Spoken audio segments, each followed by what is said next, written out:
شخصیت تھا. یہ کس قدر امیر اور بااثر شخص تھا اس کا اندازہ آپ 2-3 مثالوں سے لگا لیجیے.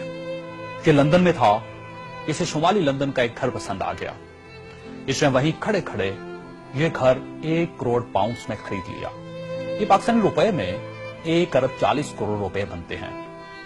اس نے 2009 میں مونٹی کارلو میں اپنی 37ویں سالگرہ منائی.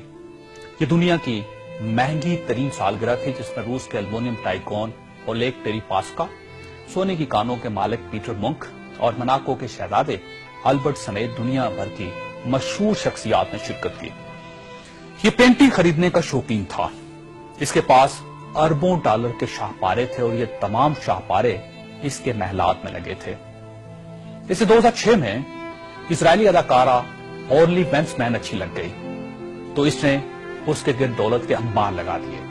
چنانچہ یہ اس کی گرل فرینڈ بن گئی اور یہ دنیا کی مہنگی ترین گرل فرینڈ تھی. برطانوی وزیر اعظم ٹونی بلیئر اسے اپنا ذاتی دوست کہتا تھا اور اس پر 10 ڈاؤننگ اسٹریٹ کے دروازے ہر وقت کھلے رہتے تھے. برطانوی شاہی خاندان نے اسے کئی بار بکنگم پیلس اور ونڈسر کاسل میں لنچ اور ڈنر دیے تھے.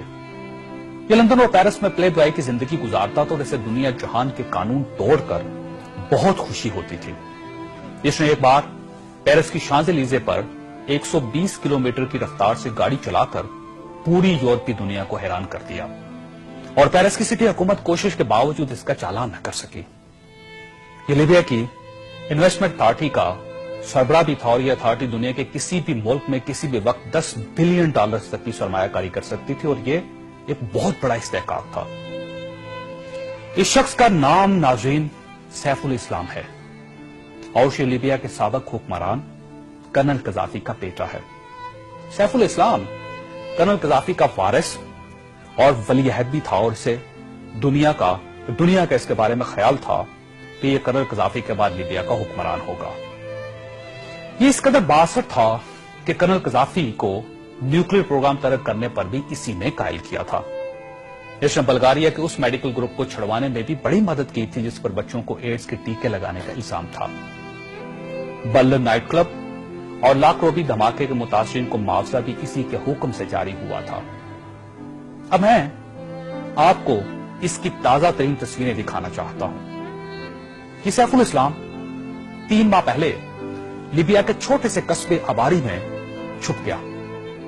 یہ 2 دن پہلے 19 نومبر کو قصبے کے ایک ایسے کمرے سے برآمد ہوا جس میں باتھ روم تک نہیں تھا اور یہ بدبودار پرانے کمبل میں لپٹا تھا.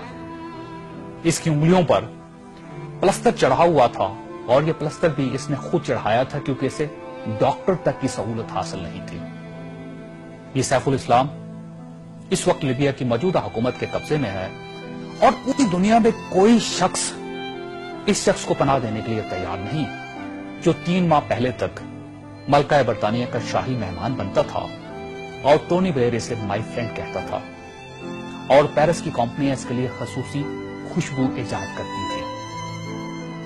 یہ ہے سوال اور یہ تصویر دنیا کے ان تمام حکمرانوں اور ان کے خاندانوں کے لیے عبرت کا سبق ہے جو اقتدار کو سب کچھ سمجھ لیتے ہیں اور جو اس زوم میں مبتلا ہو جاتے ہیں کہ ان کے اقتدار کا درخت ہمیشہ سبز رہے گا.